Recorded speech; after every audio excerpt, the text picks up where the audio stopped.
and welcome to this informal dialogue session on the Palestinian right of return. As those of you can see, we decided to commemorate the Al-Nakba by holding an exhibition cum event focusing on Handala, the Palestinian icon which represents the oppressed Palestinians in the refugee camps and in occupied Palestine. We are happy to have here with us today three special guests who is the First Secretary Embassy of the State of Palestine, Dr. Ahmed. So, without further ado, let me have Dr. Ahmed Metani to speak first. The Nakba in Palestine describes a process of ethnic cleansing in which an armed nation has been destroyed and its population displaced to be replaced systematically by another nation. The Palestinian Nakba was the result of man-made military plan with the agreement of other states, leading to a major tragedy for Palestinian people. The occupation of the remaining land of Palestine in 1967 resulted in additional tragedy. The resolution proposed two states, one Arab and one Jewish, in which all persons were to be guaranteed equal rights. The proposed Jewish state was represented 56% of the land, even though the Jewish community less than 1/3 of the population of Palestine at that time and owned no more than 7% of the land. Between 1922 and 1948, the Jewish population in Palestine increased by more than 6 times due to immigration. At the same time, the international community was facilitating and resettlement of displaced European Jews in Palestine in violation. Till when Israel has to be above the law? Until when they have to violate the international law? So I think it's really a shame for the international community, for the United Nations, to talk about the international law or human rights or democracy. I remember last year Ban Ki-moon came to Malaysia to IDFR.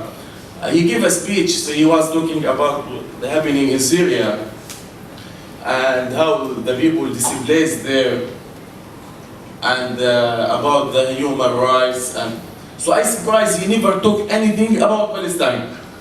He never talked anything. So it was 64 years displaced from their country, you know, but he never talked anything about it. Thank you so much. Israel can ignore international law and all the resolutions and still get away, and still, whenever any resolutions are passed, there's always the veto power of America, which doesn't make it happen. Just imagine, the Jewish Holocaust lasted at most 5-6 years. Yet, this Al-Nakba has persisted for 65 years, making the Palestinian refugee community the most abused, the most exploited people in the world, and yet the whole international community chooses to ignore it. Another point that you mentioned about not all Jews supported the forming of the Zionist-inspired state of Palestine. You remember the Nature Katai, the Orthodox group who came to visit us twice here in Malaysia. They support the establishment of the Palestinian state. In fact, the moment a Palestinian state is established, they would want to be part of this Palestinian state, because they believe that the state of Israel can only exist by divine decree. So, you know, this goes to show there are people who support, but yet because they're not part of the mainstream American, British axis of evil, okay, things will never happen the way we want it to be. I have done one research about comparing the genocide, like Holocaust or massacres. And in my study was Holocaust, September 11, Rwanda genocide, and Sabra Shatela.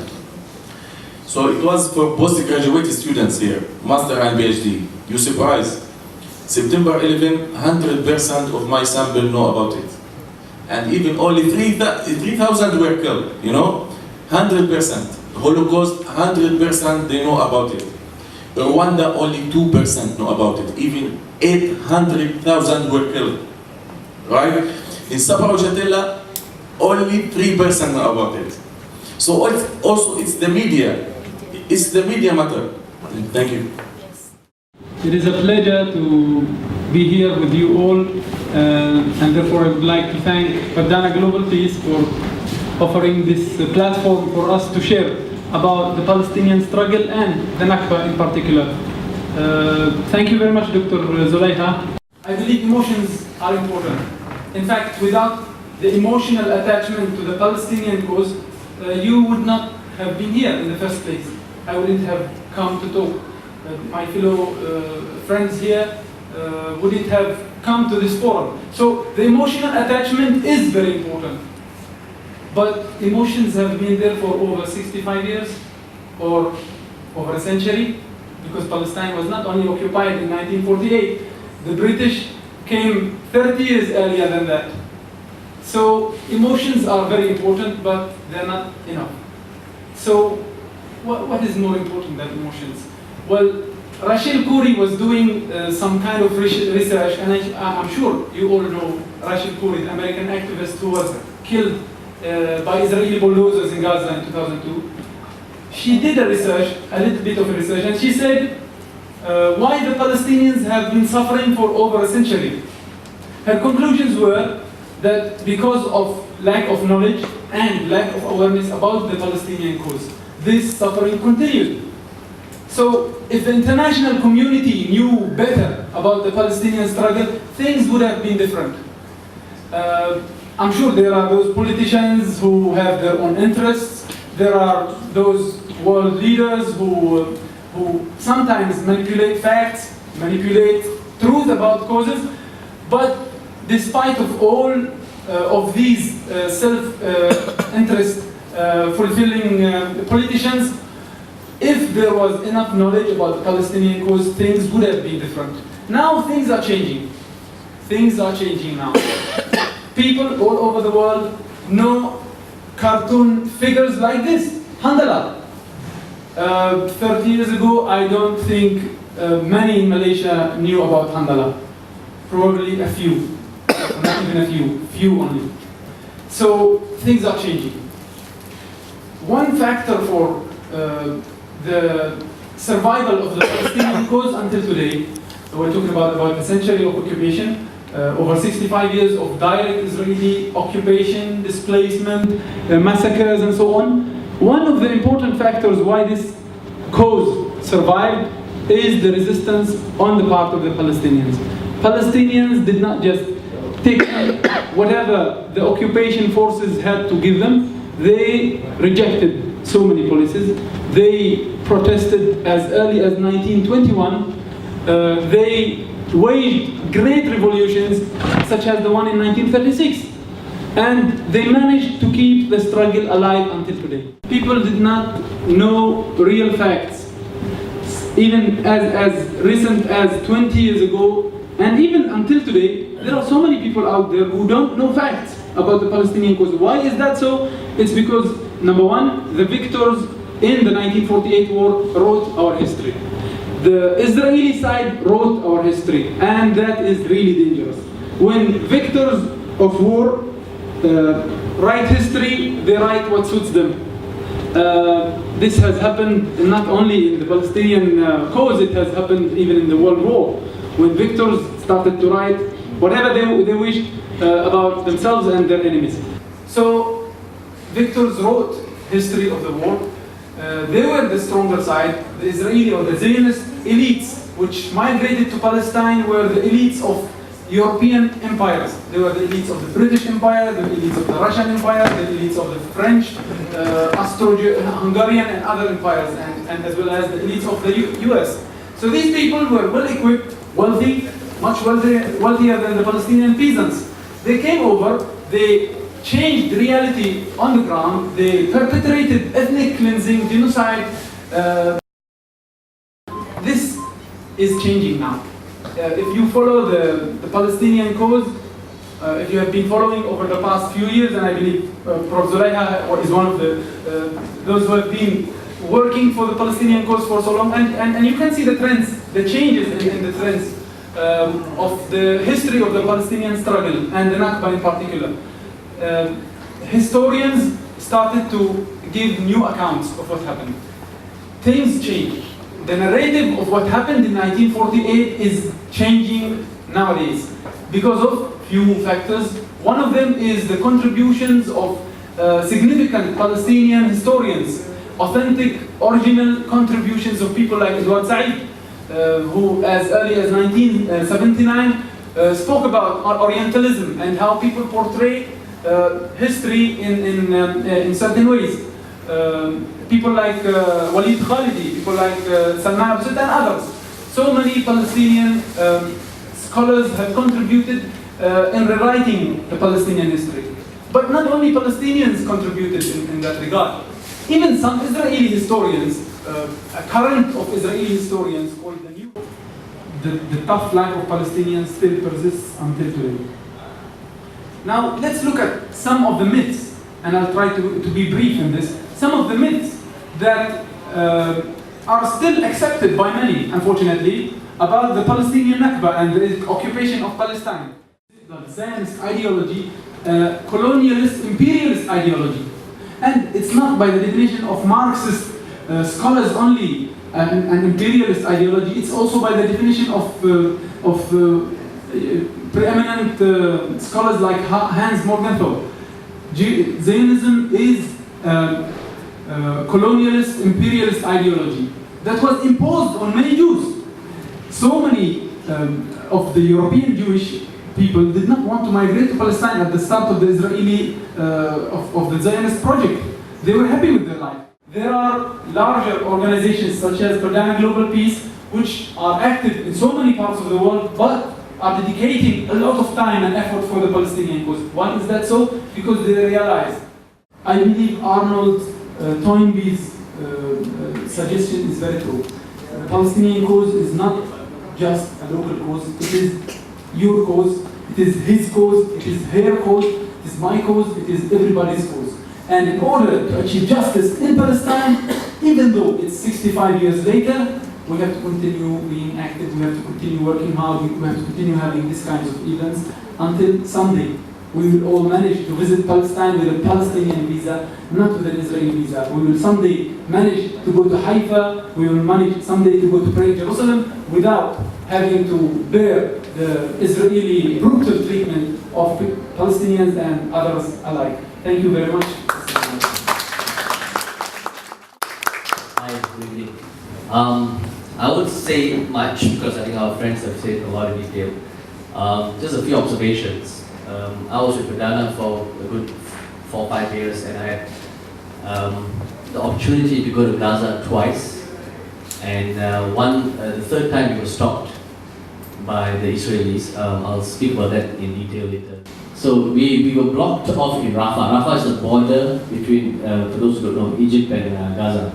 So we were driving ambulances. So we were blocked off in Rafah for about 8 days, 8 to 10 days. And we were really tired and we were really upset. And after 8 days, they allowed us in. And I remember the first person I saw was this lady.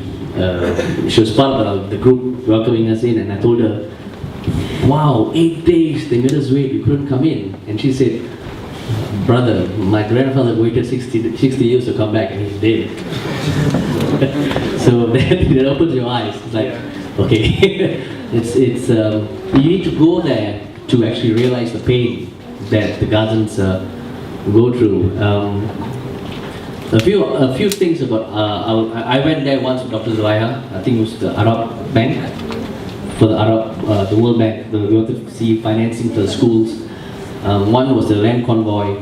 Going back to international law, as Frank was saying, when a Perdana group of people we were trying to get them to sail on a ship to Gaza on the spirit of racial quarrel.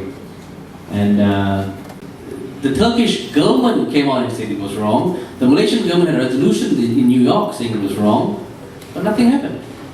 But one thing happened that never happened before, and I'm sure our brother will agree with me, is the awareness. After Mabi Mamara and Spirit of Racial Quarrel, the awareness of the Palestinian plight just went up tenfold, 20-fold. People will open their eyes when they saw the murders on the ship and saw the Malaysians being blocked from going in. People realized that this is a serious issue, and awareness has really, really gone up. I think personally, from when I started working on the issue of 6-7 years ago to now, I think it's a big difference. One more thing I want to share with you all is, in my first visit to Gaza, I met a girl. She was, I think, 19, and she had a scholarship to Harvard to do a pre-university course, but she wasn't allowed to leave Gaza. She couldn't get the permission to leave. So I asked her, look, explain to me how you feel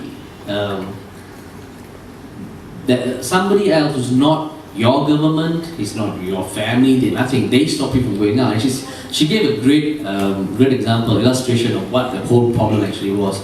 She said, imagine living in a nice hall, just give me that couch, that small part of your couch, and we say, okay, yeah, sure, stay. And you come back 60 years later, he's taken over the whole house, and you have a small part of the couch, and you are fighting for your life to keep that couch. That's exactly what's happening today in Palestine. Well, I won't say much. I think we'll go to the Q&A. No, I think if you guys have more questions, I think you can go on with the Q&A. My name is Fuzia, I'm a friend of Aji Hassan, and I'm from Skali. And I'm also trying to finish my MPhil studies. Right, I read things about the conspiracy theory and the New World Order, and in that setup, I read something about the Jews being the puppet masters, and those puppets, or those who are under their control, are Americans and the British, and British being in the EU as well.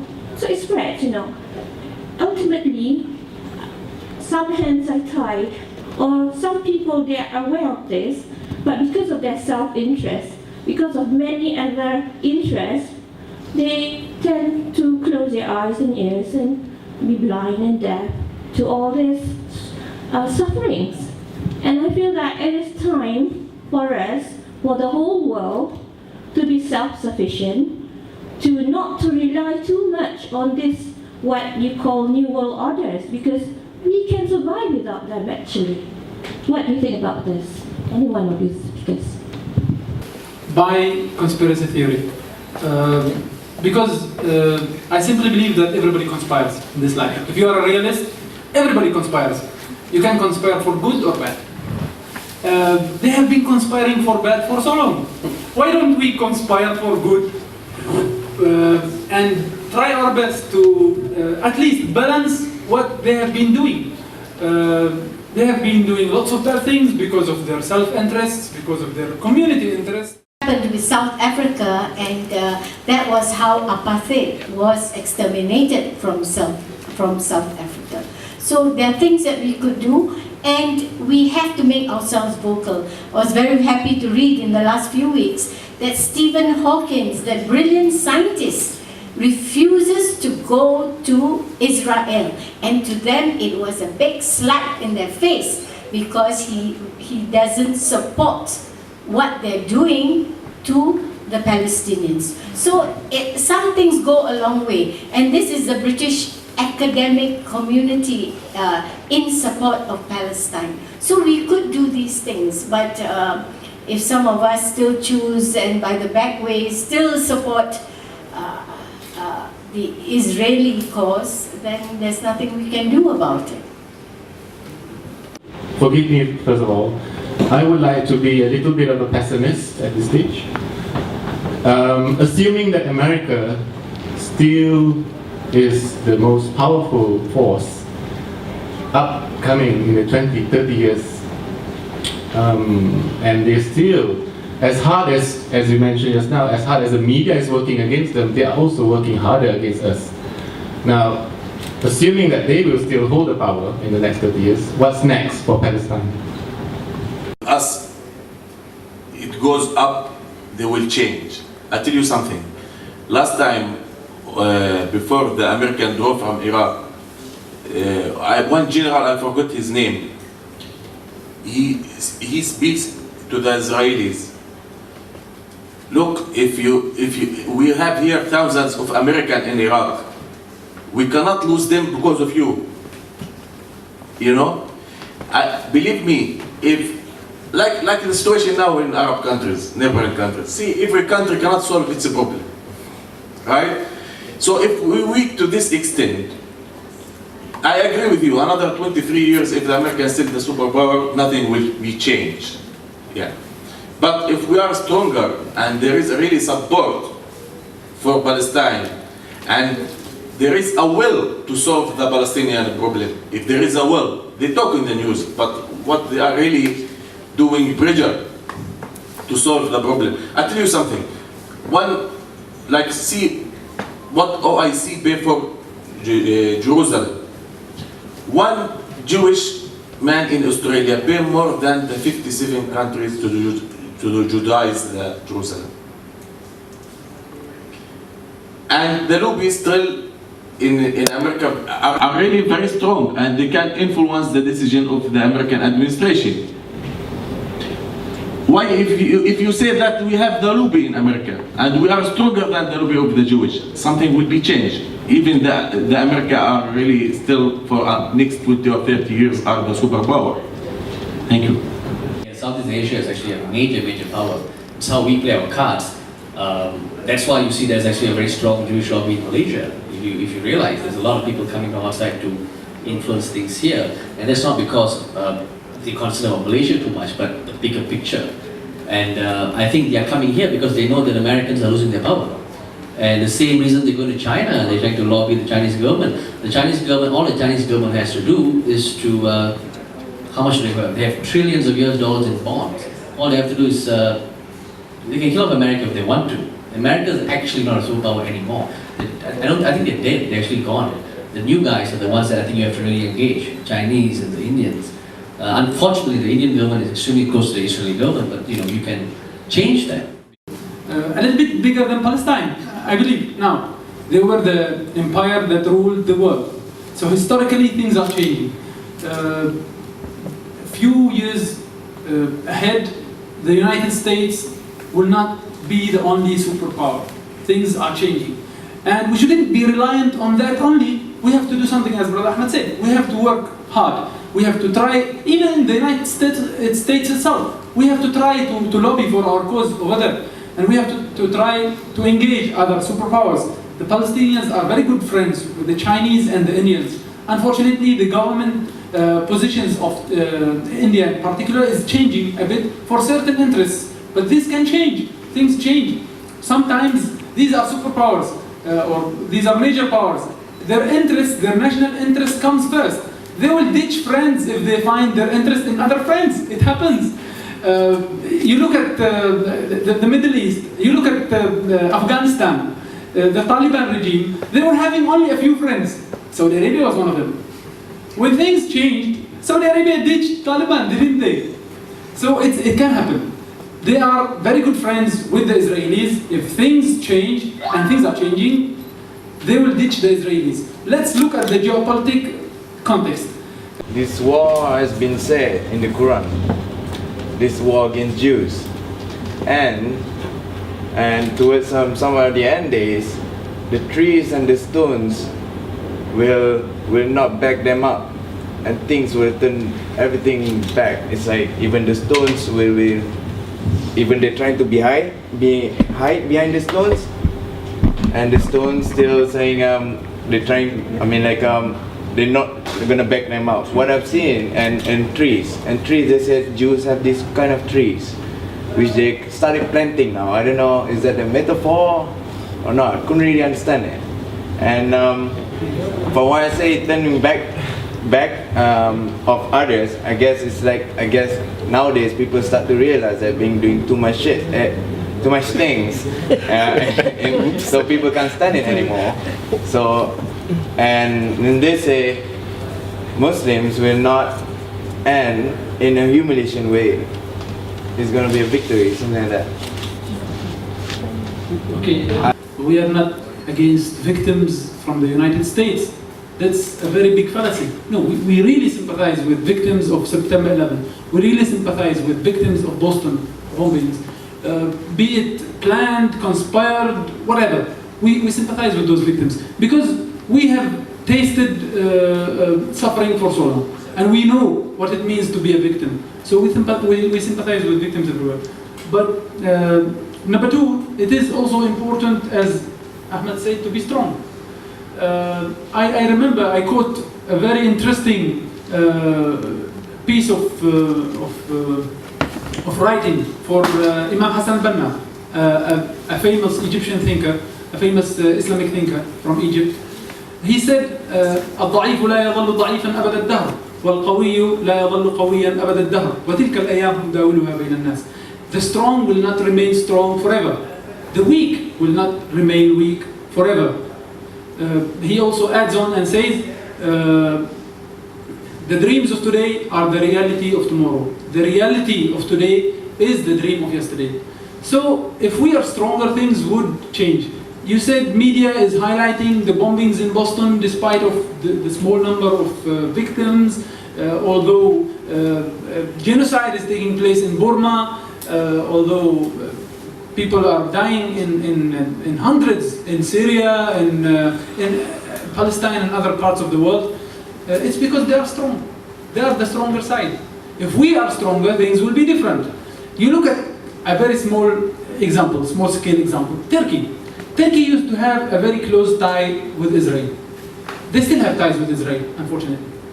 But it's changing. Why is it changing? The first and the most important factor is that they have become stronger. Economically, Turkey is now the number 17 economy globally. 17 or 18. Indonesia is also closing its ranks to Turkey. So they are now stronger. They have the will to say no. They have the will to disagree with the Americans, their closest allies in the region. And they have the will to condemn the Israelis. Look at Malaysia. Let's come to this example as well. Malaysia is now better economically than it was 50 years ago or 30 years ago. That's why Malaysian foreign policy is much more independent now. Malaysians can criticize American doings, American invasion of Iraq, for example. So Dr. Mahathir was very critical of the American invasion of Iraq. If the Malaysian economy was weaker than that, if they were very reliant on the superpowers, they wouldn't have the guts to come out and say enough, or this is wrong, this is right. Now, so many Arab states are very resourceful, they're very rich, yes, but they don't have the economic power. They don't have the enough will because of institutional problems. We cannot blind our eyes. There is a serious institutional problem in the Arab world, serious problems with democracy. Democracy is still crippling over there, but it's changing. Once regional powers like Egypt, like Saudi Arabia, like Algeria democratize and open up and build up their economies, they will be able to stop Israeli influence in the region. First of all, I will say thank you very much to all of you and greet all of you in the name of an Islamic way, which is Assalamu alaikum. I feel privileged actually. I was on my way to college, and then when I saw this advertisement, I just thought it's wise to come around and see what exactly they have to present here. Because you could see people like us tend to rely more heavily on the media out there, who are selective in what they present to you. So to have an opportunity where you're going to hear from the horse's mouth is an opportunity like this. And a big thanks goes to Dr. Ahmed and Mr. Muslim and all of you out there. Just drawing us back to the actual purpose of us being here. If you've all been observing in the past, I mean, the international community definitely is not something that we can rely upon when it comes to certain cause. Israel will say one thing one day, or what the international community will do is they just condemn. All what they're doing is to offer lip service.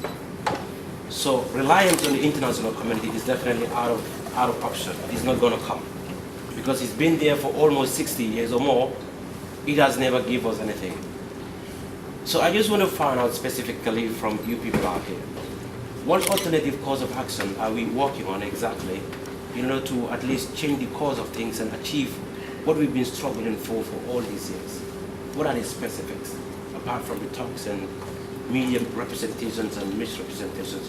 What specifics are we doing to change the course of things? Thank you. As you mentioned, who formulated the United Nations?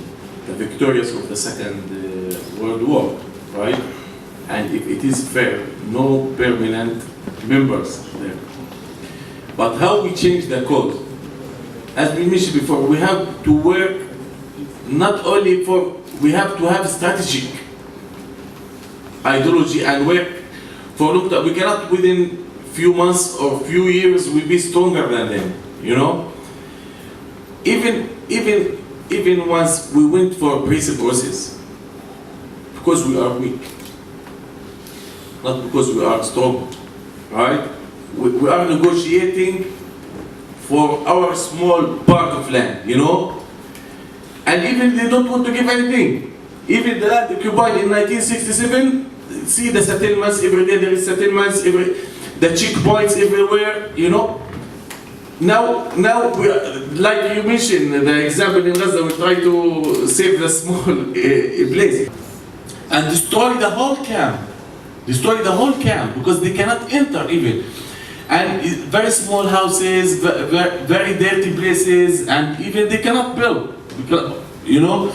And education is very low, very poor people, you know. So we need to work together with the support, with others. And I'm telling you something, it is not our problem as a Muslim problem. For every human being who wants to support the right, inalienable rights for the Palestinians, he can support. Like before the questions, I need to clarify one thing. Our war is not between Muslim and Jewish. It is between us and the Israelis who came to occupy and take our land. The KL Foundation to Criminalize War will be holding its tribunal hearing on Palestine beginning August 21st. Do look out, and I hope we will have your support. First of all, I would like to thank our guests, Dr. Ahmad, Muslim and Ram, for being here to share with us about the Al-Nakba and the Palestinian right of return. Thank you. Assalamu alaikum.